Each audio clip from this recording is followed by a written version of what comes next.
탑의 아나운서 류일합니다. 여러분 한 주 동안 잘 지내셨죠? 오늘은 저희가 평소 하던 녹음 시간을 좀 바꿔서 하는 바람에 오늘 신현영 선생님께서 나오셔야 되는데 저희 스케줄에 못 맞춰 주셨어요. 바쁘셔가지고. 그래서 오늘은 조동찬 기자님과 둘이서 진행하게 됐습니다. 이해해 주시길 부탁드릴게요. 네, 안녕하십니까. 그러니까 저희가 신현영 교수님 스케줄에 맞췄어야 하는데 네. 죄송하게도 저희가 맞춰드리지 못했습니다. 네. 그래서 아쉽지만 올해는 이번 시간에는 네. 류일아 아나운서와 제가 이렇게 좀 떠드는 것을 어쩔 수 없이 들으셔야 되니까 네. 원하지 않으시면 끄세요? 미리 말씀드립니다. 그렇죠. 예. 뭐 그래도 우리 선배님 혼자서도 충분히 뭐 커버 되시잖아요. 뭐 그렇진 않습니다만 예. 네. 자, 오늘 그래서 평소 녹음 시간보다 좀 당겨서 하는 바람에 그 이유인 것 같아요. 사연이 안 들어왔어요. 하나 들어왔어요. 그렇죠. 하나 들어왔어요. 하나 있는 게 있어요? 예. 아, 그건 다음 시간에 그러면 하도록 할까요? 하죠 오늘 뭐. 할까요? 오늘 하죠 뭐. 아, 예. 네. 뭐. 전 제가 있는지 모르고. 네. 오늘 왜 있는지 모르죠. 왜냐면 유일한 아나운서는 오늘 오전에 휴가셨어요. 그래서 요거 읽었어요. 제가 요거 오늘 할까요? 네, 아, 하죠. 예. 네. 그러면 하나 들어온 사연 소중히 읽어드리겠습니다. 그 전에 사연 보내주실 주소 알려드릴게요. tower@sbs.co.kr로 사연 또 궁금한 점 있으면 많이 보내주시고요. 저희가 또 자세하게 답변을 해드릴게요. 자, 오늘 들어온 사연은 의료기기 위생에 대한 이야기입니다. 이거 보면서 저도 살짝 공감하긴 했는데요. 어떤 이야기냐면요. 치과, 이비인후과 그리고 건강검진 받을 때 항상 찝찝한 게 있었다고 하셨어요. 의료 도구의 세척에 관한 내용입니다. 요즘 치과는 개별 의료 도구가 일회용 팩에 포장돼서 그 자리에서 뜯는 치과도 있으니 안심되기도 하는데 그래도 의구심이 남는 건 석션하는 입속에 침을 빨아들이는 기구는 과연 어떨지, 또 이비인후과에서는 콧물을 제거하는 관, 그리고 입과 코 속에 집어넣는 내시경 카메라를 매번 그냥 사용하던데요.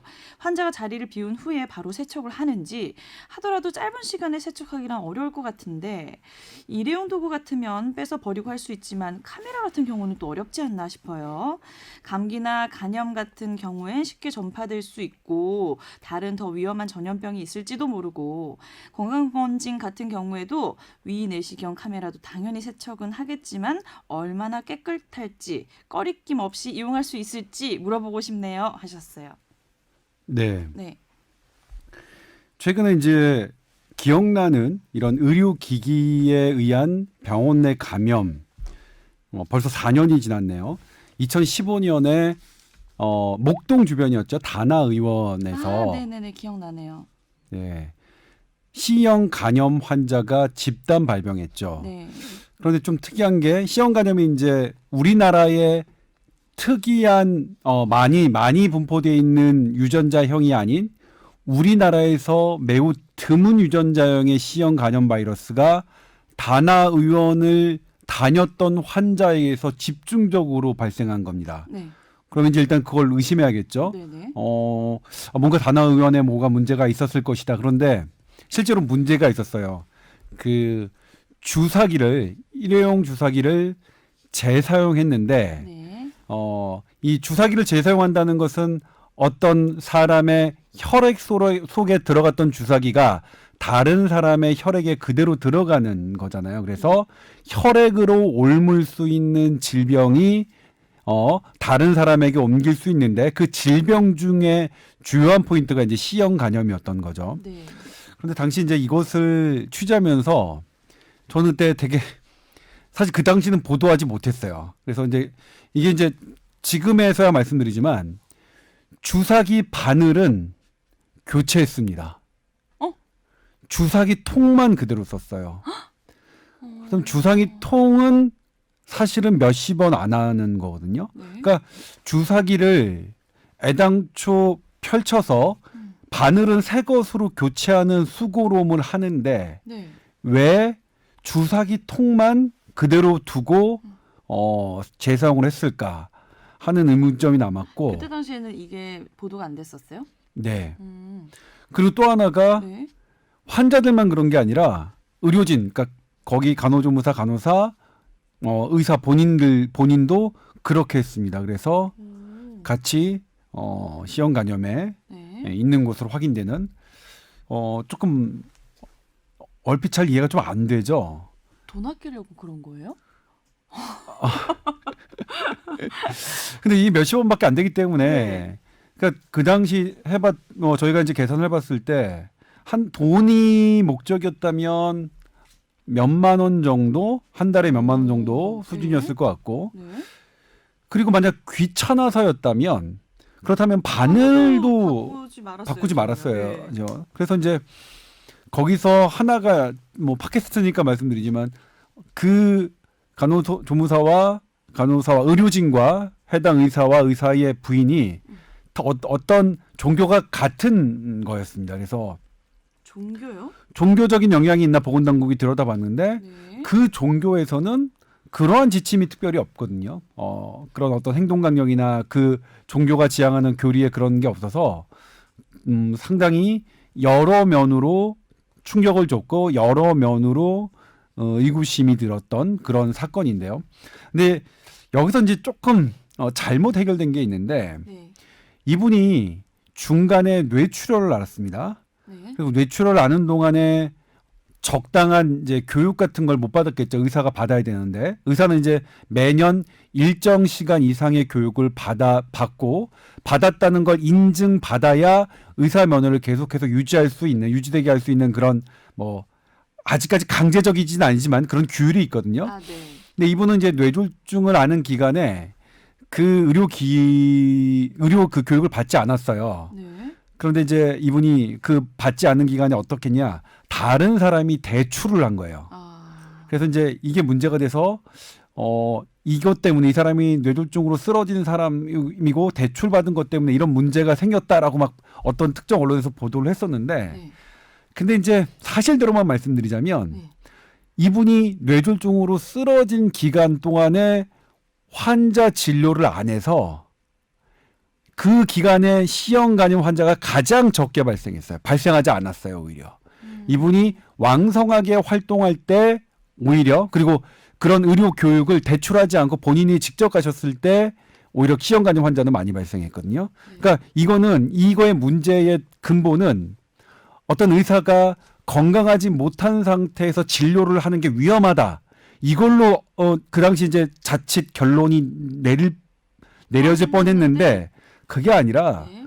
잘못된 생각을 갖고 있는 사람이 왕성하게 활동을 할 때 문제가 보건학적 피해가 훨씬 더 많이 발생한다는 게 원인이었죠, 사실은. 그래서 그 당시 저는 그 보도가 그렇게 진행되는 걸 보고 대단히 우려스러운데 아무튼 그렇습니다. 아무튼 그런 사건 이후로 네. 그 감염에 대한 의료기기 감염에 대한 정부의 어떤 가이드라인은 비교적 명확하게 세워져 있습니다. 제가 이제 오늘 그걸 찾아봤는데요. 네네. 그게 의료기관에서의 소독과 멸균 지침, 소독과 멸균 지침이라고 질병관리본부 내에서 이렇게 분명하게 가이드라인을 마련했습니다. 그래서 네. 크게 세 단계로 분류했습니다. 아주 위험한 것, 그러니까 이거는 정말로 깨끗해야 되는 것. 네. 그 다음에 한 중간 단계로 깨끗해야 되는 것. 네. 그 다음에 이거는 그냥 뭐 잘 씻기만 하면 되는 것. 이 정도인데 네. 여기서 이제 사연 주신 분이 말씀하신 네. 그 이비인후과에서 하는 석션 기계, 치과에서 하는 기계는 중간 단계입니다. 왜냐하면 점막은 이제 코 안이나 위 내시경도 마찬가지지만 점막은 일반적인 단단한 피부보다는 방어막이 조금 약하기 때문에 중간 단계의 소독과 멸균을 하도록 되어 있습니다. 그리고 그 소독과 멸균의 지침은 어떻게 해야 되느냐는 자세하게 기구마다 다 되어 있습니다. 아, 중간 단계에 그 어떻게 하는지가 자세히 나와 있다고요? 네, 만약 네. 뭐 그 이비인후과에서 코 석션 기계는 뭐 일단 잘 닦아서 이물질 없게 한 다음에 어떤 용액을 넣고 몇 분간 정도의 소독을 하거나 그리고 뭐 멸균을 환자 하거나 몇 명까지 쓸 수 있다 뭐 이런 것도 지침에 나와 있어요? 아닙니다. 그거는 그러니까 한 명을 일회용을 쓰면 일회용은 재사용을 하면 안 되고요. 네. 그러니까 일회용이 그러니까 영구적으로 쓰는 거더라도 환자를 한 명을 보고 나면 그 소독 과정을 거쳐서 반드시 또 써야 됩니다. 그러면 이제 그럴 거야. 일회용인 거는 쓰고 버리니까 네네. 상관없는데 보통 그런 건 아닌데 어떻게 되느냐. 그래서 제가 물어봤어요. 그 제 친구인 이비인후과 원장, 그러니까 협조를 해준 잠실에 개원을 하고 있는 김기태 원장입니다. 예. 잠실에 김기태 이비인후과 원장님, 어떻게 관리하고 계신가요? 제가 기자 생활하면서 딱 한 번 제 기사에 나왔는데, 네. 왜냐면 그 당시 독감 환자가 예방 접종을 안 맞아서 병원이 한산하다 하는 그 인터뷰로 나왔어요. 요즘 병원 잘 되시나 모르겠네요. 잘 되시나 모르겠어요. 네. 그 김기태 원장이 저랑 이제 그 친구들이랑 만나는 자리면 조동찬이가 막 나 우리 병원 팔이 날린다는 인터뷰만 따갔어.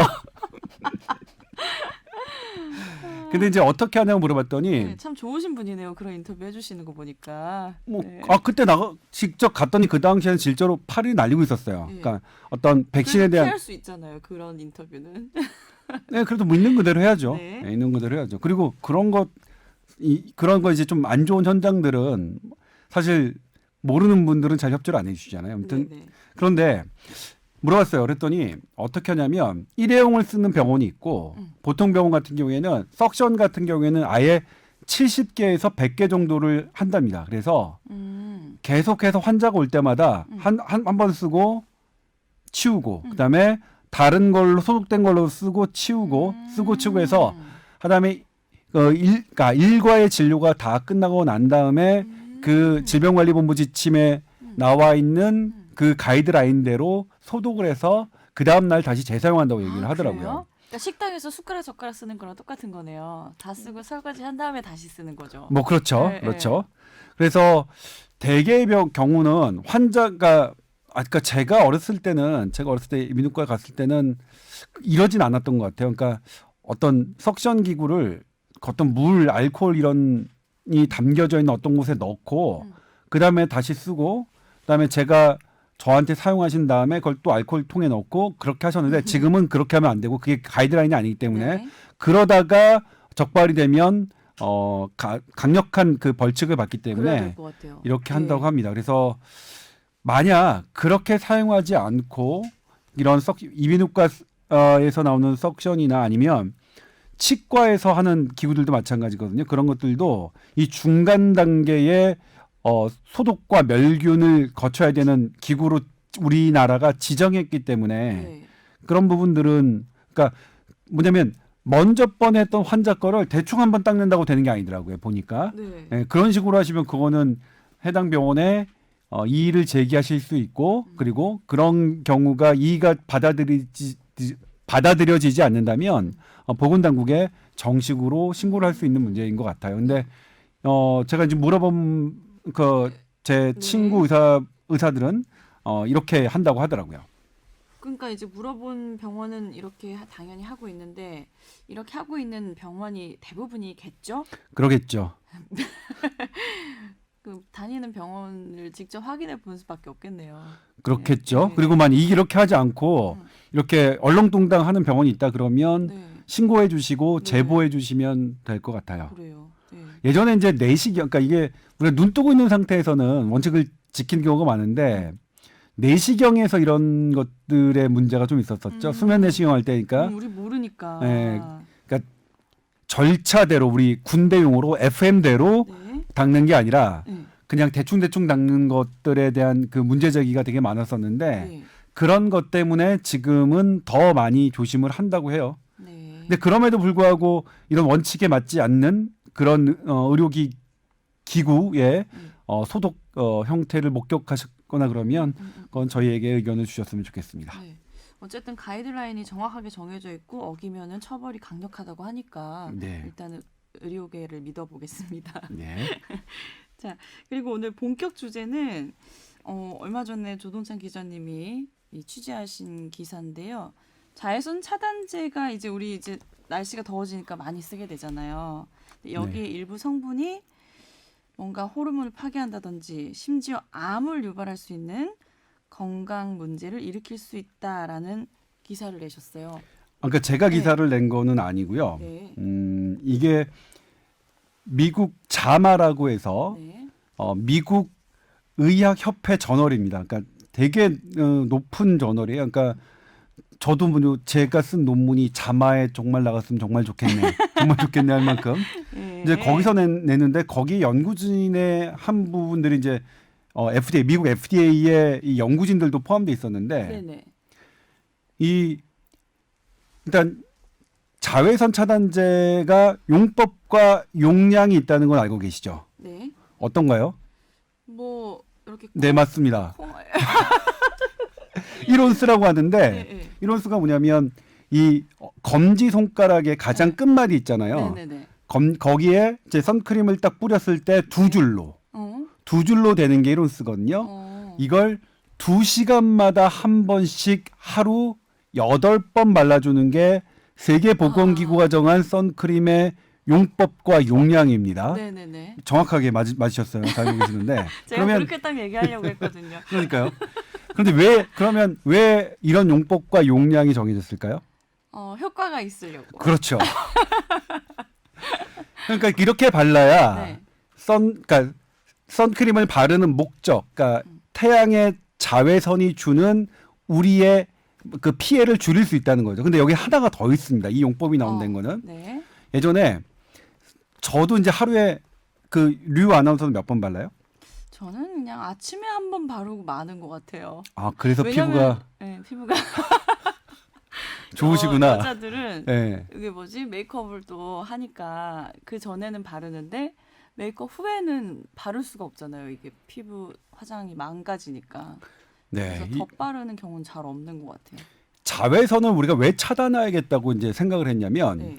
자외선을 피부에 쬐더니 활성산소, 그러니까 대표적인 노화 물질이죠. 네. 활성산소가 많이 발생을 하고 네네. 그다음에 세포의 유전자가 변해요. 네네. 세포의 유전자가 변하면 그게 지속되면 그게 피부암이 되는 거잖아요.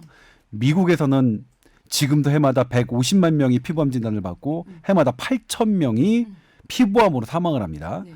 그러니까 우리나라는 그렇진 않은데 아시아계, 그러니까 좀 검은, 그러니까 그 유색인종. 유색인종들은 훨씬 햇볕에 좀 더 방어 기제가 강해서 네. 그렇진 않지만 미국에서는 그렇게 심각한 문제인데 네. 이걸 이제 어떤 연구팀이 아마 미국 캘리포니아 대학 연구팀인 것 같은데 이걸 한 번 바르고 그다음에 2번 바르고 이렇게 용법대로 그러니까 이렇게 하는 것과 아예 바르지 않은 것과 좀 비교해 봤어요. 그랬더니 네. 처음에 한 번 바르고 네. 1시간 지났어요. 그랬더니 바르지 않은 쪽에서 활성산소의 그 배출량이 생성량이 훨씬 많았습니다. 그런데 2시간째가 되니까 오히려 안 바른 쪽보다 발랐던 쪽에서 활성산소가 넘어서 총량은 더 많아지는 거예요. 왜 그런 일이 생기는 거죠? 그러니까 이게 처음에 약간 가려지다가 네. 이제 이것을 이겨내려고 하는 이 방어망을 이겨내려고 하는 그 다른 반작용이 세지니까 훨씬 더 많이 생기는 거예요. 그래서 이 자외선 차단제를 용법대로 자주 안 바르면 네. 오히려 나의 그 피부 노화는 더 빨리 올 수 있을지도 모른다는 연구 결과 때문에 네. 이 세계보건기구의 용법 2시간마다 하루 8차례 최대 8차례 발라줘라는 용법이 나왔거든요. 네. 그런데 그러면 이 미국 의학회에서 올해 나온 저널은 뭐냐면 2시간마다 그 1온스 이렇게 2줄로 네. 바르는 것을 일상적인 선크림 사용법으로 해봤더니 네. 그 선크림에서 자외선을 차단해주는 성분 중 그 4가지 화학 물질이 있는데 네. 이것이 혈중 농도가 높아지더라. 유의미하게 우리가 이제 규제하고 있는 그러니까 넘지 않기를 바라는 그런 것보다 좀 넘어가더라. 그래서 이제 이것에 대해서 미국 FDA의 그 이것을 담당하는 박사는 뭐라고 했냐면 네. 일단 이런 성분이 좋지 않은 성분들이 피부를 통해 흡수되고 그게 혈중 농도까지 높다는 것은 이게 당장 어떤 문제를 일으키는 것은 아니지만 이건 그래도 우리가 유의미하게 받아들여야 하고 이것이 앞으로 건강에 어떤 영향을 미치는지 계속해서 추적 관찰해야 될 만한 일이다 이렇게 얘기를 했고요. 네. 하지만 미국 피부과 의사협회 대표적으로 이제 예일대 교수님이 이걸 이제 했는데 지금 혈중 농도가 높게 나타난다고 해서 어떤 건강상의 특정 문제가 나타나는 것은 아니고 네. 또 미국에서는 방금 말씀드렸지만 해마다 피부암 환자가 150만 명이 발생하고 8천 명이 숨지는 이런 현상으로 봤을 때 지금 올해 자마에서 발표된 연구 결과는 자외선 차단제를 사용하거나 줄이자라는 근거가 전혀 되지 않는다. 이렇게 그 서로 다른 견해를 펼쳤는데 류원 아나운서는 어떻게 생각하세요? 이런 다른 견해에 대해서? 저는 일단은 안 바르는 것보다는 바르는 게 좋을 것 같긴 해요. 저도 그렇게 생각해요. 네. 네. 일단 우리가 그냥 일상에서 느꼈을 때 만약에 안 바르고 바닷가 놀러 갔다고 생각해 보세요. 피부가 엄청 타고 네. 네, 엄청 건조해지고 염증이 생기잖아요. 그러니까 어느 정도는 차단을 하는 게 그런 화학 물질 반응 어떻게 그건 모르겠고 내가 느끼는 피부 겉면의 이런 느낌적인 느낌은 차단제 바르는 게 훨씬 좋을 것 같은데요. 네. 네. 그래서 뭐 저도 일단 그렇게 받아들이고 있습니다. 네. 지금 정도 연구 의미가 있지만 그렇다고 해서 우리가 자외선 차단제를 피할 만큼의 이득은 아니다. 그러니까 자외선 차단제는 분명히 햇빛이 주는 해로움에 비해서 네. 이득이 크다고 했기 때문에 이제 우리가 받아들인 건데 다만 그럼에도 불구하고 어느 한 축에서는 이런 연구들을 계속 좀 해줘야죠. 그래서 이런 것들이 어쩌면 어떻게 하면 더 줄일 수 있을까 네. 하니까 좀 그렇죠. 더 좋은 자외선 성분으로. 차단체 네. 그렇죠. 그런 부분들을 누군가는 연구해 줘야 되는 거니까 연구 자체의 의미는 높게 평가하지만 네. 뭐 그럼에도 불구하고 지금 단계에서는 자외선 차단제를 난 여전히 바르겠다. 이런 부분이 있죠. 자외선 차단제가 이런 정도라면 보통 우리 여성분들 온갖 진짜 종류의 화장품들 많이 바르잖아요. 네. 그런 것들도 다 따져 보면은 이런 문제가 조금씩 있지 않을까요? 뭐 그럴 것 같아요. 네. 그럴 것 같아요. 이제 그렇게 이런 논란에서 저기 한 게 지금 우리가 막 화장품 많이 바르고 거기에 온갖 오염 물질이나 환경 물질이나 되게 많잖아요. 네, 네. 그러면 이제 이런 것들이 현대인의 건강을 되게 나쁘게 하고 뭐한다 이렇게 말씀하시는 부분에 대해서 어떤 분들은 야 그래도 예전에 100년 전 200년 전 그런 게 하나도 없을 때보다 지금 평균 수명이 훨씬 늘었잖아. 그렇게 하면 이제 또 다 그 주장을 하시는 분은 뭐냐면 네. 그때 가장 많이 그러니까 인간의 수명을 단축시켰던 이유가 뭔지 아니? 첫 번째가 이제 이 아기 사망률이에요. 그러니까 네, 네, 네, 네. 아기가 네. 태어날 때 하는 주상기 사망률이라고 하는데 네. 태어나고 그러니까 임신과 이 태어난 과정 이 과정에서 사망하는 것 때문에 평균 수명이 예, 확 내려갔고 거죠. 두 번째 이유가 영양 부족이거든요. 네. 그러니까 이 두 개가 높였던 거고 그 전에도 잘 살았던 사람 잘 살았었는데 우리는 지금 이 두 개가 해결된 상태에서 논하는 거기 때문에 평균 수명만 갖고 논하는 건 맞지 않다라고 네. 얘기를 하는데 네. 그럼 또 이쪽에서는 또 이렇게 얘기를 하시죠. 그렇다면 예전에 그러니까 햇빛을 그대로 노출됐을 때에 햇빛이 주는 여러 가지 안 좋음, 노화, 그다음에 피부암 네. 이런 것들과 지금 자외선 차단제가 갖고 있는 네. 어떤 해로운 오염 물질, 화학 물질 네. 이런 것과 직접 비교한 거 있니? 네. 그럼 없죠. 네. 그래서 이거는 되게 이제 쳇바퀴가 돌긴 하지만 대단히 이제 그 이런 근원으로 들어가면 닭이 먼저냐 하는 논란으로 계속 돌긴 하지만 네. 그럼에도 불구하고 누군가는 해야 되는 저는 거라고 생각을 해요. 그게 이제 우리 인류의 과학 역사고 인류의 의학 역사니까요. 네. 근데 이제 이 자외선 차단제와 관련해서는 또 다른 이슈가 제기됐어요. 네. 뭐냐면 제가 이제 이게 아마 지지난주 토요일 날 제가 그 보도를 한 건데 보도를 하기 전에 사실은 제가 작년에 제가 쓴 책에 기술하기도 했습니다. 아, 이 책인가요? 네, 그 책입니다. 지금 잘 자고 있습니까? 선배님이 지으신 책이네요. 네, 지은이가 네. 접니다. 예. 아, 여기에 이런 관련 이제 얘기가 또 있나 봐요. 네, 그 133페이지를 보면 네네. 아마 나와 있는 걸로 기억이 되는데 네. 맞나요? 비타민 D 말씀이신가요? 아, 예. 비타민 D와 이제 자외선 차단제와 관련 그다음에 네. 근데 일단 자외선 차단제는 늘 비타민 D와 맞물려서 가죠. 우리가 비타민 D, 먹는 비타민 D 보충제가 의미 있다고 믿었을 때는 지금 미국 피부과학회가 주장하는 것처럼 전신을 그러니까 자외선 차단제로 다 차단하고 비타민 비타민 D만 D는 먹어도? 먹자. 이렇게 그 주창할 수도 있는데 네.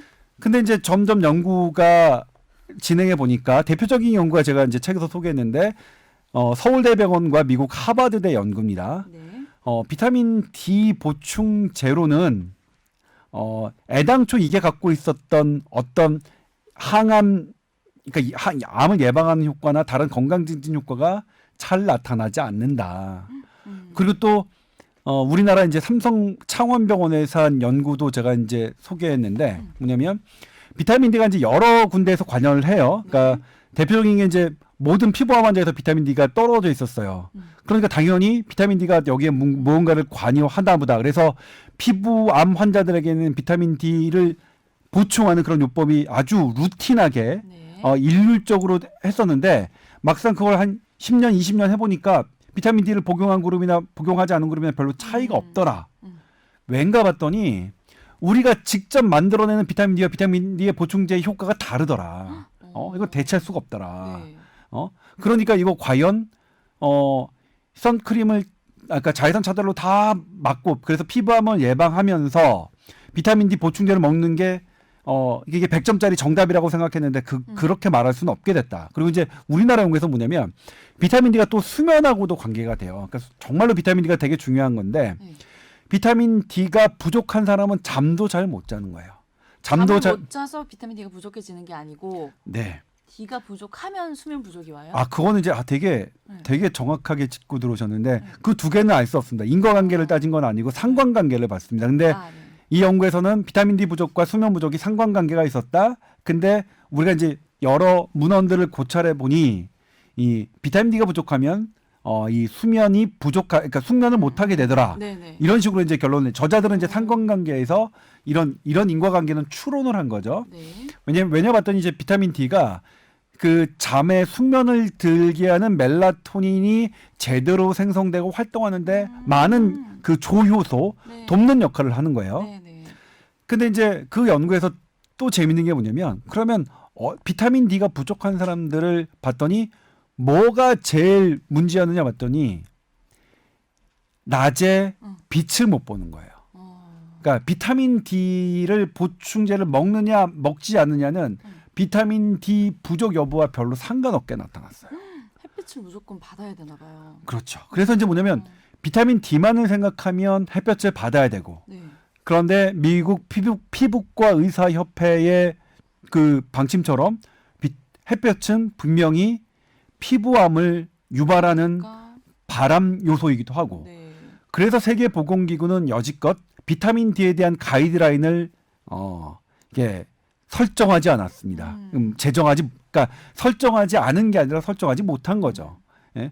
이런 부분이 있습니다. 그래서 이제 이 자외선 차단제는 비타민 D와 되게 맞물리는데, 근데 여기 그 책에 나와 있는 게 창문으로 들어온 햇빛도 비타민 D를 만들 수 없어요? 네, 네. 창문은 그대로 햇빛이 들어오는 건데요? 아니요, 이게 이제 창문으로 들어오는 거는 네. 예, 이게 그러니까 제가 지금 정확하게 기억은 안 나는데 네네네. 아마도 이게 파장이 긴 게 들어오고 짧은 게 차단되거든요. 그러니까 짧은 걸로 이게 더 많이 만들어지는 거니까요. 자외선 중에서도. 그래서 이거는 직접 쬐줘야 됩니다. 물론 아예 안 되는 건 아니지만 네네네. 적은 거죠. 그럼 내가 뭐 하다 까먹었는데. 죄송해요. 자, 아니, 저도 생각을 빨리 해놔야 되는데. 그래가지고 네. 비타민 D 얘기를 하고 있었죠? 네. 그래서 네. 이 비타민 그러니까 백인 같은 경우에는 네. 참 정답이 없어요. 그러니까 하얀 그러니까요. 사람, 네. 저처럼 피부가 하얀 사람은 누구요? 아무튼 뭐 좀 고민이 있어요. 이거 네. 자외선, 그러니까 피부암 위험이 비타민 D를 만들려면 햇볕을 쬐야 되고 피부암을 차단하려면 쬐지 말아야 되고. 말고. 그런데 이러지도 저러지도 못하는 상황. 네. 근데 우리나라가 과거에 비해서 피부암 환자가 늘고 있는 건 사실이긴 하나 네. 그럼에도 불구하고 악성 피부암으로 사망하는 사람은 서양에 비해서 대단히 낮거든요. 그러면 네. 우리는 조금 더 햇빛에 여유를 가질 필요가 있다. 우리는 그런 장점이 있다. 피부가 그러니까 색이 있다는 것은. 그래서 미국 피부과 의사협회에서 하는 엄격하게 모든 걸 안 맞는 것보다는 하루에 한 뭐 2, 30분 정도. 그러니까 이제 미국 보건연구원 NIH에 따르면 네. 하루에 10에서 15분 정도의 햇볕으로도 그리고 이제 팔과 다리 네. 정도를 쬐주는 것만으로도 네. 하루 비타민 생성량을 다 할 수 있다고 하니. 네. 네.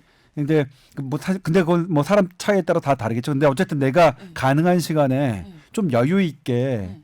그렇게 햇빛에 대해서 우리가 조금 너그럽게 해도 된다. 우리는 색이 있으니까. 아니 근데 자외선 차단제를 바른다고 해서 햇빛을 완전히 완벽하게 차단하는 건 아니잖아요. 네. 그럼 바르고 나서 햇빛을 받아도 되잖아요. 물론 그렇긴 하죠. 네. 그렇긴 하죠. 근데 이제 바로 발랐을 때 이왕 할 거면 우리가 이제 일상에서 그러니까 비타민 D 같은 경우에는 우리가 일상입니다. 그러니까 여름철에 이렇게 해가지고 막 네. 휴가 때만 쬐는 게 아니라 네. 비타민 평소에. D의 농도는 늘 우리 365일 그 나의 평균이 중요한 거거든요. 그러니까 나의 생활이 이제 그 비타민 D에 얼마나 친화적이냐 아니냐를 봐야 되는 건데, 그러니까 얼굴이야 뭐 어쩔 수 없다 하더라도 뭐 저는 이제 제가 생각하는 거 그럼 목과 팔 정도는 어떤 밖에 나갈 일이 있을 때 걷고 다니는 것, 그다음에 혹시라도 여유가 있을 때는 다리도 걷고 한 20분 정도 있는 것, 뭐 그런 게 좋지 않을까 싶어요. 근데 저도 지난번에 건강 검진을 받던 일부 신체 부위에서 조금만 쬐도 그건 효과가 있다는 거죠. 뭐 그 정도의 효과는 있는데 네. 그런데 이제 이게 그러니까 이게 이제 일률적으로 막 그러니까 이렇게 하십시오라고 말을 못 하는 게 네. 연구마다 되게 좀 달라서 네. 뭐 그런데 일단 팔 정도 네. 그래도 지나친 노출을 하면 안 되죠. 그건 좀 보기 흉할 수 있으니까. 근데 다리 그다음 팔 정도 넉넉하게 양팔 양다리 정도면 그 정도를 하는 걸로 2, 30분으로 충분하다고 하니까 네. 뭐 그럴 수 있습니다. 저는 근데 이거 얘기해도 되나 모르겠지만 네. 그 예전에 이제 제가 스페인 남부를 여행했던 적이 있어요. 네. 거기에 처음이 이제 그 하이넨이라는 그 되게 이제 높은 성이었고 그다음이 그 그라나다 있잖아요. 아람브라 궁전. 네네. 그다음에 마지막이 이제 네르하라는 네. 그런 휴양지인데 네. 바닷가가 있는. 좋은 데 다녀오셨네요. 근데 네. 거기서 저는 이제 거기서 네르하 뭐 우리나라도 좋은 데 많지만 근데 이제 거기서 저도 이제 그러니까 그 일광욕을 즐겼죠. 일광욕을 선글라스 끼고 즐기고 이제 잘 잤다고서 딱 일어나는 순간 양 옆에 젊은 여성분들이 계셨는데 다 상의를 탈의한 채로 일광욕을 하고 계셔서 네.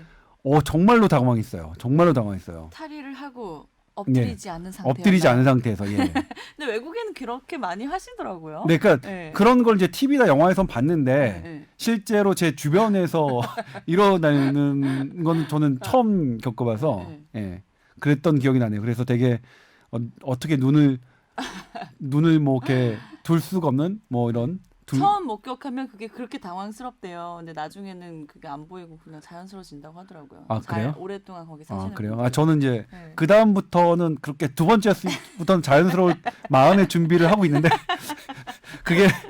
그게 뭐 처음이자 마지막 경험? 근데 아까 선배님 건강 검진 할 때 뭐 네. 얘기 하나 뭐 하려고 건강 검진할 때 저도 이제 네. 비타민 D가 부족으로 나와요. 근데 이게 이제 한 번의 검진으로 네. 이게 비타민 D에 뭐 충분하다 부족하다 뭐 이렇게 얘기할 수는 없다고 그렇게 얘기를 해요. 네. 잠깐만요. 근데 이거 좀 찾아볼게요. 저는 요즘 몇 년 전에 몸이 안 좋아서 이제 병원을 좀 꾸준히 다니고 있는 상황인데 6개월에 한 번씩 가면 꼭 비타민 D 주사를 맞춰주시더라고요. 그거는 꼭 맞으라고 네. 선생님 처방하셔서. 네. 그렇게 따지면 그럼 이거 효과가 없는 건가요? 아니죠. 이제 비타민 D에 네. 그게 이제 되게 좀 디베이트가 있어요. 네. 예를 들면 비타민 D를 혈중 농도, 그러니까 혈액으로 직접 해주시면 네. 그 순간은 비타민 D가 높겠죠. 그런데 그러면 근데 아까도 말씀드렸지만 비타민 D의 농도, 실은 비타민 C의 농도, 모든 어떤 영양 성분이나 이런 거의 농도는 나의 365일에 관여한다. 맞아요. 그러니까 네. 그것만으로 그게 이제 하나의 처방이 될 수 있겠지만 그것만으로 충분하지는 않다. 비타민 D 주사가 비타민 D 부족한 현대인의 삶에 표준 치료제로 들어와 있지 않는 이유는 바로 그 부분이죠. 네. 그리고 이제 뭐 하나 또 말씀드릴게. 예를 들면 이제 그 비타민 D가 낮에 충분히 빛을 쬐고 그러면 낮에 비타민 D도 많아지고 행복 호르몬이라고 하는 세로토닌도 되게 높아집니다. 네. 그리고 이 세로토닌을 원료로 이 잠을 잘 자게 하는 멜라토닌을 만들어냅니다. 그리고 세로토닌은 과하면 네. 그거는 또 이상한 그 부작용이 있거든요. 아 그래요? 네. 세로토닌 무조건 좋은 건 줄 알았는데 아니요. 우울증도 없어지고 뭐 이렇게 기분 좋아지는. 기분 좋아지지만 네. 그게 과했을 경우에는 네. 대단히 이상한 신경학적 반응들이 나타납니다. 그래서 우리가 그런 걸 세로토닌 증후군이라고 하는데, 그래서 그런 그 우울증에 걸리신 처방약이 뭐냐면 세로토닌을 분해하는 물질을 억제하는 거예요. 그래서 이제 세로토닌이 계속 오랫동안 남게 하는데 그런 분들한테 자칫하다가는 세로토닌이 과하게 될 수 있잖아요. 네네. 이제 그 과할 때 그런 세로토닌 증후군이 나타나는 건데, 네. 근데 이 세로토닌을 억제하는 게 뭐냐면 네. 멜라토닌이에요. 네네네. 그러니까 이게 얼마나 이제 밤의 어둠으로 해서 잘 자는 게 중요하냐가 여기서도 나오는데, 또 멜라토닌이 하나가 중요한 게 이제 뭐냐면 모든 그 여성의 호르몬은 그게 여성으로서 되게 중요한 역할을 하지만 그게 과했을 때는 두 가지 문제가 나타나거든요. 하나가 어린 여성들의, 그러니까 여자 아이들의 그 성조숙증이 나타나는 거고, 네. 그리고 성인 여성에게는 유방암이 나타나는 거죠. 네. 그래서 요즘에 성조숙증 우리나라에서 급증하고 있거든요. 네. 이 급증하고 있는 것은 우리나라 어린이들의 여성들의 그러니까 여자 어린이들이 밤잠과 이 줄어든 것, 그러니까 밤에 조명이 많아진 것과 깊은 관련이 있을 것으로 저는 생각합니다. 네. 저는 물론 그럼 우리나라 연구는 없는데 이게 이제 브라질 연구가 있어요. 이렇게 해서 성조숙증에 있던 아이들이 혈중 멜라토닌 농도가 훨씬 떨어져 있는 거. 그리고 또 하나가 이제 뭐 하는 거지만 멜라토닌은 유방암을 억제합니다. 이 에스트로겐을 억제하기 때문에, 에스트로겐을 그냥 억제하는 게 아니라 에스트로겐이 과도해지는 걸 억제합니다. 우리 일찌감치 알았어요. 왜냐하면 멜라토닌을 많이 분비하는 종양에 걸린 환자들을 봤더니 유방암 환자가 없다는 것. 예? 그게 예전에 관찰하는 현상으로 발견돼서 누군가 연구를 썼고요. 그러니까 유방암이 잠을 잘 못 자는 그룹에서 많이 발생한다는 그런 기사 있었어요. 네. 뭐 병원이나 이런 간호사들 3교대 하시는 분들 네. 이런 집단들에서 네. 많이 발생한다. 네. 이게 이제 뭐냐면 미국 연구인데요. 미국은 그 의사와 간호사의 건강 데이터를 쭉 계속 차곡차곡 쌓아놓습니다. 그러니까 미국이 원래 다른 것도 잘하지만, 왜냐면 의료인은 이제 병원에서 건강 검진을 해서 이제 매년 이제 그 신체 정보를 얻어내기 편하고, 그리고 의료인들은 그것에 대한 협조를 잘하잖아요. 이것이 갖고 있는 네. 그래서 간호사는 왜 그러냐면, 간호사는 이제 필수적으로 3교대잖아요. 네. 어쩔 수 없이 환자한테 늘 있어야 되니까. 돌보셔야 되니까. 네. 그러니까 3교대 야간 근무가 많은 분은 당연히 야간 수면이 줄고 야간에 빛에 노출된 게 뭐 너무나 명확하잖아요. 그래서 이 야간 근무, 밤에 빛에 노출된 것과 유방암의 상관관계를 차곡차곡 계산해 봤더니 76%가 그래요. 예? 그러니까 대단히 많이 높아지는 거예요. 네. 그러니까 이런 여러 가지 이런 물질로, 특히 근데 물론 이제 유방암뿐만 아니라 전립선암도 그랬어요. 그게 이제 2015년인 걸로 기억하는데, 네. 왠지는 몰라요. 왜 야간 빛이, 멜라토닌이 부족한 게 남성의 전립선암을 위험을 높이는지 그 기전은 잘 모르겠으되 네. 분명한 건 통계적으로 돌려봤더니 야간 비친 남성의 야간의 수면 부족, 야간 비친 남성의 전립선암을 높여요. 그래서 미국 전립선암 학회가 세계 전립선암 학회가 발표했죠. 그리고 이제 아직 정확한 기전은 모르지만 역시 멜라토닌이 갖고 있는 여러 가지 항염증, 그다음에 항산화 작용이 방해되니까 그런 것들이 지속되면 전립선암도 증가하는 것 아니냐 이렇게 되는 거죠. 그러니까 지금 우리가 이제 비타민 D로 시작해서 우리가 이제 낮의 햇빛과 네. 밤의 어둠 이 얘기를 지금 하고 있는데 네네. 재밌으시면 이북으로도 나왔으니 참 이런 말 쑥스러워서 거의 잘 못하는데 네. 네. 뭐 거기에 저는 나름대로 쉽게 쓴다고 썼는데 그러니까 요책 말고 다른 책이 또 있다고요? 아니요 여기에 들어가 있어요. 여기 거기에. 있어요 또. 예. 예. 거기 안에 다 그런 내용을 뭐 기술해 놨습니다. 근데 이제 제 친구 임채선 원장은 네. 이걸 보더니 네가 기자라는 거 뭐 표시나 왜 이렇게 너무 그러니까 기사처럼 썼다. 그 책을 네. 그렇게 평하는 분도 있고 네. 다른 분들은 이제 근거를 네가 쓰는 것의 근거를 찾아볼 수 있어 좋았다 이렇게 하는 분도 있는데 네. 아무튼 뭐 그렇습니다. 그리고 기회가 되면 제가 그 당시 했던 부분들을 이 시간에 뭐 조금씩 조금 말씀드리는. 재밌겠네요. 예. 근데 선배님 이 책을 쓰셔서 그런지 잠에 대한 내용이랑 오늘 이렇게 했던 내용들에 대해서 또 많이 알고 계시고 우리가 또 관심이 많은 부분이잖아요. 그러니까 얘기하면 참 재밌더라고요. 아 그래요. 네, 네, 네, 고맙습니다. 아무튼 여기서 출발했는데, 그러니까 일단 오늘 뭐 게스트가 없으셔서 어쩔 수 없이 이제 뭐 저도 막중한 책임감을 갖고 어떻게 얘기를 할까 하다가 이렇게 만약 그러니까 비타민 D 얘기를 하고 선크림 얘기를 하고 네. 그렇게 돼서 또 시간이 된다면 햇빛과 잠에 대한 얘기를 조금 더 말씀을 드려야겠다라는 것이고 그다음에 멜라토닌은 현재까지 과한 증후군이 나타나지 않습니다. 그러니까 세로토닌은 그러니까 과도하면 증후군이 나타나는데 네. 그러니까 잠은 아무리 푹 자도 뭐 걱정하실 필요가 없다. 진짜로요? 왜냐하면 아침에 빛이 나기 때문에 뭐 어떤 빛에 방해받기가 너무 쉽지. 그러니까 자고 있어도 빛의 영향은 받잖아요. 네, 그렇죠. 네. 예, 그래서 잘 자는 건 되게 중요하고 그 잘 자는 거의 핵심은 실은 어둠이다. 그리고 이게 이제 어떻게 그러면 제가 이제 하는 게 이제 뭐냐면 잠을 잘 못 자나 지금 그러니까 잠을 잘 못 잔다는 건 아주 간단합니다. 그러니까 수면의학에서 하는 불면증의 이런 카테고리가 있어요. 1, 2, 3 그다음에 1, 2, 3, 1, 2, 3 해가지고 9가지 12가지 항목 중에 뭐 6개 이상이면 뭐고 이렇게 되는데 그런 거 말고 최근에 잠자기 어려워요. 그다음에 아침에 자고 일어나면 피곤해요. 개운하지 않아요. 예, 개운하지 않아요. 이 두 가지에 그렇다고 하면 이거 나는 뭔가가 문제가 있는 건데요.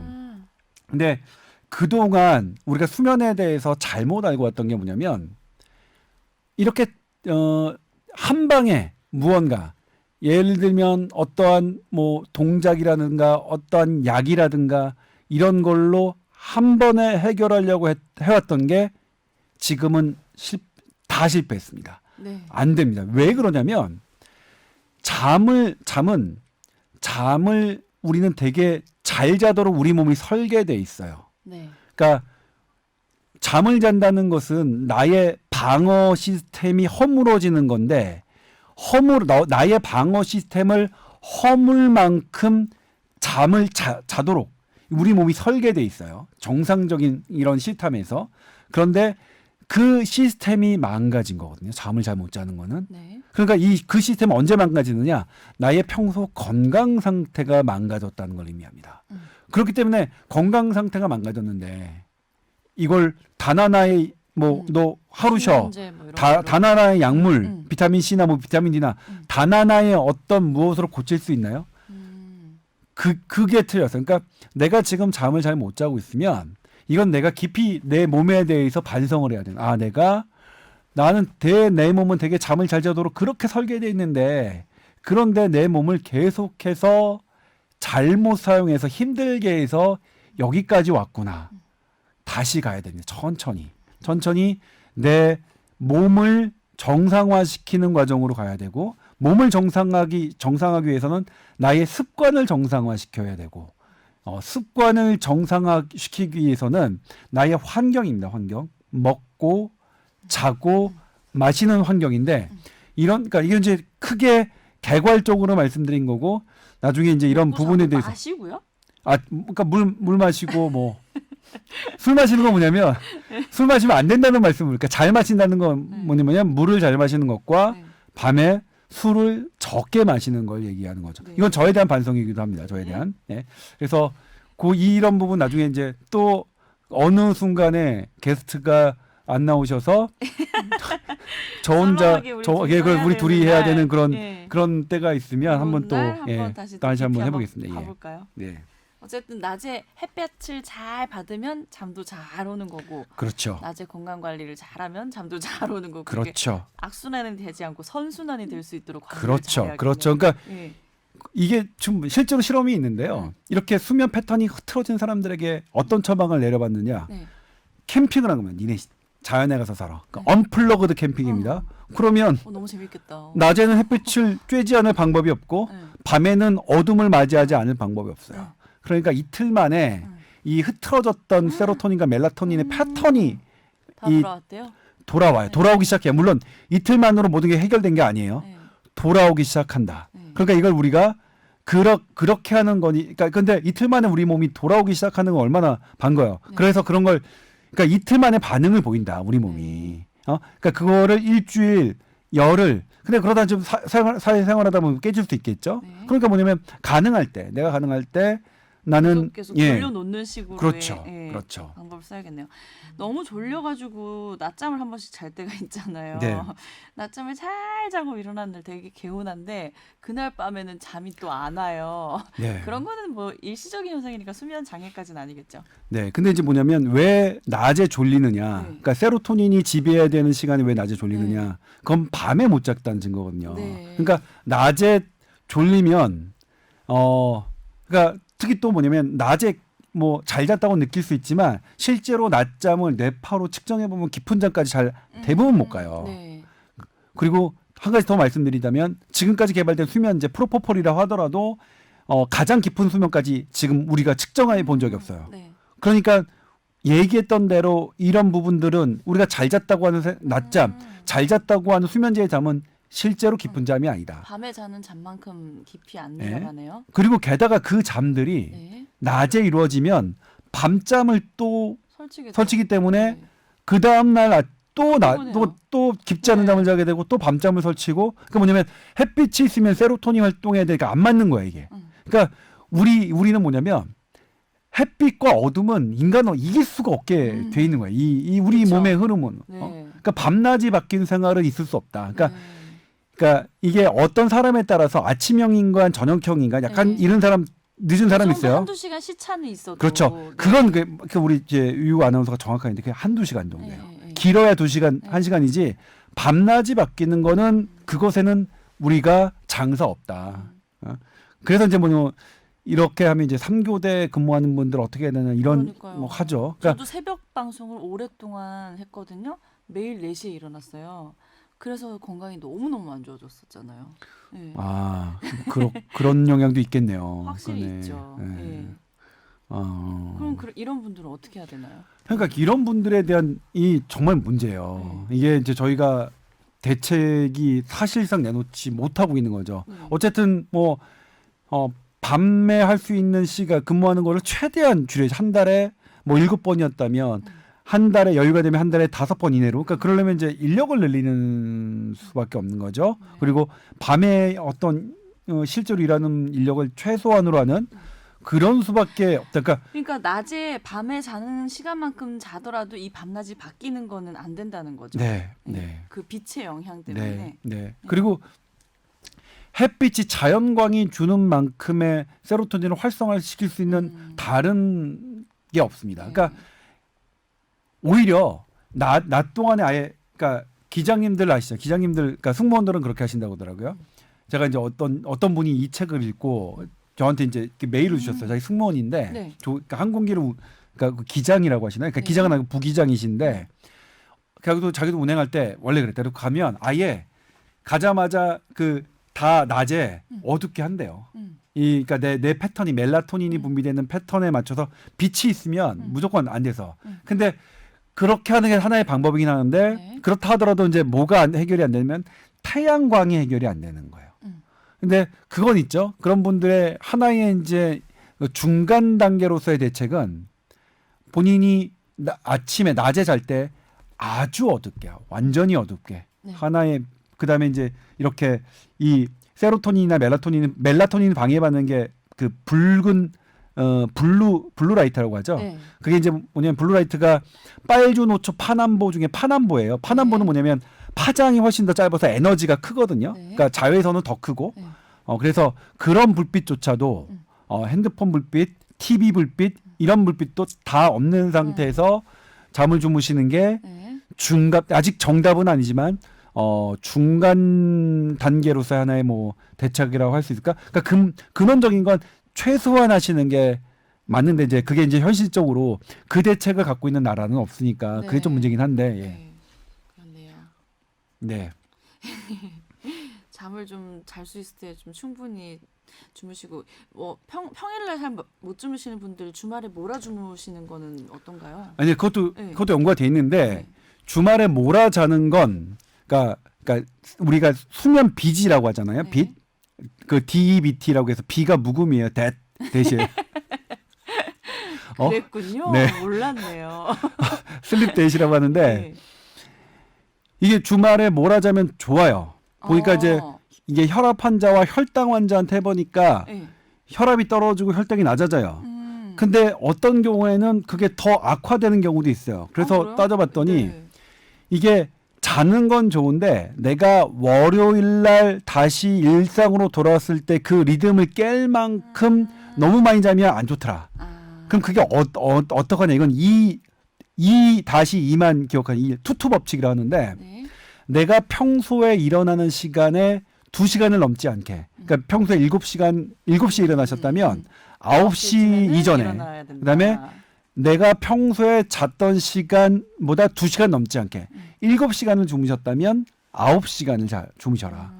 그 정도 선에서 하면 주말 몰아자기 효과를 누리면서도 그러니까 월요일 날 일과 시간을 깨지 않는 그러니까 주말 몰아자기에 좋은 적이다라고. 이건 예, 몰아자기라고 할 수는 없겠네요. 뭐 그렇게 왜냐면 주말 되면 우리 24시간 자고 있거든요. 아 그래요? 네. 그렇게 주무세요? 침대에서 안 나와요, 주말에는. 그러니까 이제 그러니까 그게 주무시는 것과 누워 있는 것과 조금 다르긴 한데, 그러니까 네. 제일 중요한 게 이게 이 개념에서는 뭐냐면 내가 밤에 자야 하는 시간은 그러니까 그 무엇과도 바꿀 수 없다는 건데 11시부터 아침 뭐 7시까지는 근데 그 무엇과도 바꿀 게 있다. 그러면 그건 그 정도는 승부를 보셔야죠. 네. 그러니까 내가 너무나 보고 싶은 TV가 있고 저 책 되게 좋아하는데 뭐 그러니까 뭐 어떤 그런 봐야 된다. 더 정말 재미있는 책이 있으면 그거는 뭐 사람이란 게 어떻게 이제 뭐 그렇습니다. 그렇게 하는데 꼭 그렇게 하셔라. 꼭 내가 잠을 안 자고 이거 되게 소중한 거니까 잠을 안 자고 해야 할 만한 가치 있는 것에 잠을 대신하시고 쓰시고 나머지 같은 거 이제 너무 한가하게 제가 많이 했던 것 중에 하나인데 요즘도 많이 하는 건데 이제 뭐 SNS 이렇게 뭐 하고 뭔가가 외로워 뭐 쓸쓸하다거나 뭔가 이런 걸로 해서 네. 잠자는 시간을 이렇게 방해받는 건 좀 안 네. 좋은 것 같다. 저도 이제 그건 개인적으로 차이가 다 있지 않을까요? 그걸로 뭐. 위로받고 행복을 아니 느낄 뭐 수도 있잖아요. 그렇죠. 그러니까 네. 이렇게 그걸로 위로받고 행복을 느끼신다. 그런 것이 하나의 위안인다. 그러면 이제 그거는 뭐 잠을 그러니까 잠을 투자할 만한 일이겠죠. 그러니까 잠을 대단히 소중한 잠을 투자할 만한 일에 해야 되는 거다. 그러니까 잠이라는 게 되게 소중한 거다. 그러니까 하룻밤 안 잤어. 그래도 괜찮아. 정신력으로 버티지 아닙니다. 그러니까 정신력으로 버틸 수 있는 게 아닙니다. 잠 안 자고 공부하는 거 지금은 절대 금기입니다. 예? 우리 학교 다닐 때 진짜 잠 안 자고 열심히 했잖아요. 밤새고 막 커피 그래서 막 마시면서. 그래요? 네. 그래서 서울대 가셨구나.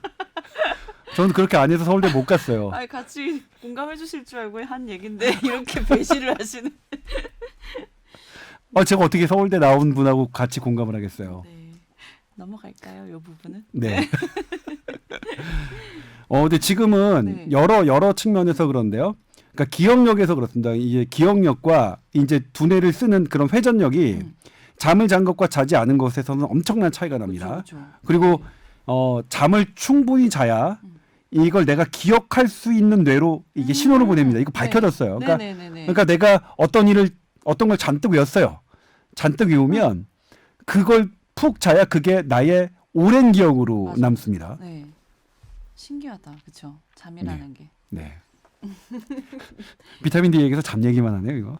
근데 학교 다닐 때는 이상하게 임상 실험 결과 전날 밤에 외운 거보다 직전에 외우는 시험 문제는 더 잘 통하던데. 근데 그게 이제 쇼텀 메모리라고 하죠. 롱텀 메모리와 쇼텀 메모리인데, 그러니까 우리가 범위가 한정되어 있을 때는 쇼텀 메모리가 중요해요. 그러니까 나의 중간고사나 기말고사는 범위가 있잖아요. 네네. 그러니까 그럴 때는 쇼텀 메모리 해야죠. 그러니까 그런 경우라면 밤새서 하는 게 맞을 수 있어요. 근데 수능이나 어떤 학력고사나 공무원 시험은 뭐 이런 것처럼 범위가 많고, 되게 해야 될 게 무한정하고 많고. 계속 내가 갖고 있는 그렇다면 그거는 내가 그러니까 대단히 수면이니까 그러니까 큰 시험 범위가 무한정인 시험 네. 뭐 이런 경우에는 그렇다. 그러니까 방금 이제 우리 류 아나운서가 정확하게 뭐 지적해 주셨는데 이렇게 어떤 특정한 단기간에 범위가 있는 거는 그렇게 쇼텀 메모리를 이용하는 거는 네. 그건 맞습니다. 그러니까 이거는 쇼텀 메모리 같은 경우에는 그냥 여기 안에 그러니까 이 전두엽 안에만 있는 거 상태로 있는 상태로 하면 되니까. 근데 전두엽 안에 있는 거 상태로가 오래 가지 않거든요. 이게 다시 어떻게 해야 되냐면 네. 해마로 가야 되고요. 네.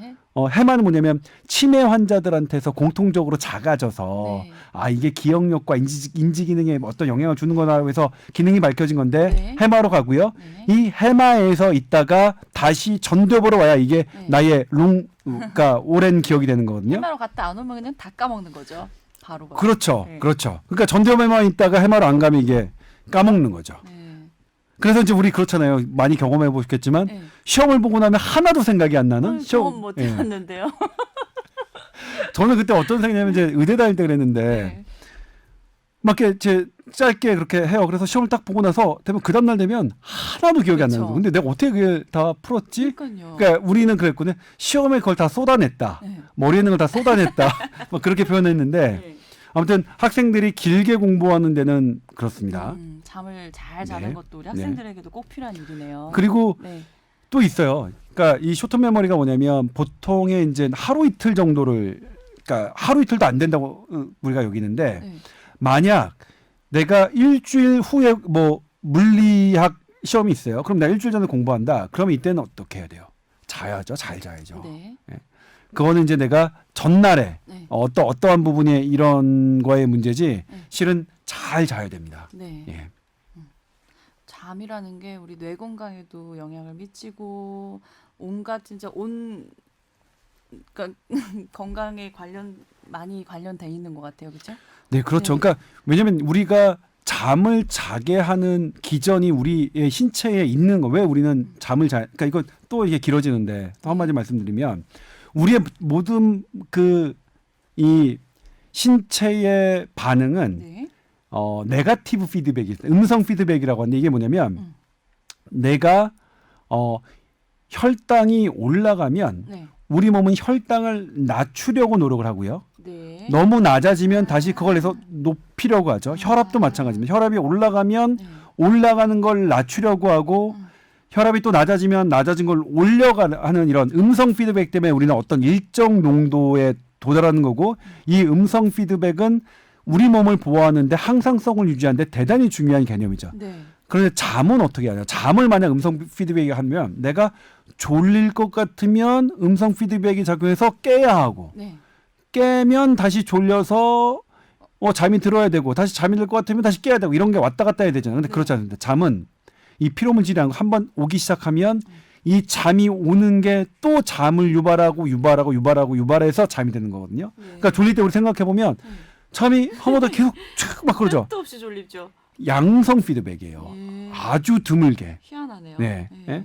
그러니까 제가 의대 다닐 때 우리 몸에 3가지밖에 없는 양성 피드백 중에 하나가 자매 기전이다 했는데 물론 자매 기전은 그렇게 이제 단순하게 하기 어려울 만큼 되게 복잡해서 그때 생리학 교수님께서 알고 말씀하셨는지 그냥 대충 말씀하셨는지는 저는 좀 물론 알고 통달해서 말씀하신 거라고 믿긴 하지만 네. 아무튼 그렇다. 우리의 잠은 그런 시스템으로 그러니까 우리 몸의 설계는 몸은 잠을 되게 자도록 오히려 먹는 것보다 배고파서 밥을 먹는 것보다 더 중요한 개념으로 이 위치에 두셨다. 이게 누가 만드셨는지 모르겠죠. 우리 사람을 하느님이 만드셨는지 부처님이 만드셨는지 아니면 뭐 다른 신이 만드셨는지 모르겠지만 사람뿐만이 아니죠. 네. 생명체는 다 그렇잖아요. 네, 그렇죠. 오늘 네. 여기까지 할까요? 네, 시간 어느 정도 됐죠. 네, 저희 분량 오늘 채웠죠. 재밌는 얘기 많이 나왔던 것 같아요. 아니 네. 우리 둘이서 했는데 이렇게 훌륭하게 분량을 채울 수 있다니 스스로 참 놀랍네요. 일단 뭐 분량은 채웠지만 훌륭하다는 평가는 이제 우리 스스로 내리기엔 조금 그렇고요. 네. 예. 다음 시간에 그러면 신현영 선생님 다시 오시는 건가요? 일단 그거를 제가 네, 논의해 볼게요. 좀 조정을 해보셔야 되죠. 다음 네. 시간에 신 교수님을 할지 아니면 원래 스케줄을 돌아갈지는 네. 제가 곧 그 이 게스트 분들의 스케줄을 취합해서 네. 해보도록 하겠습니다. 네, 네. 알겠습니다. 오늘 말씀 잘 들었고요. 사연은 tower@sbs.co.kr로 보내주시면 됩니다. 저희는 여기서 인사드리겠습니다. 다음 주에 뵐게요. 네, 고맙습니다. 감사합니다.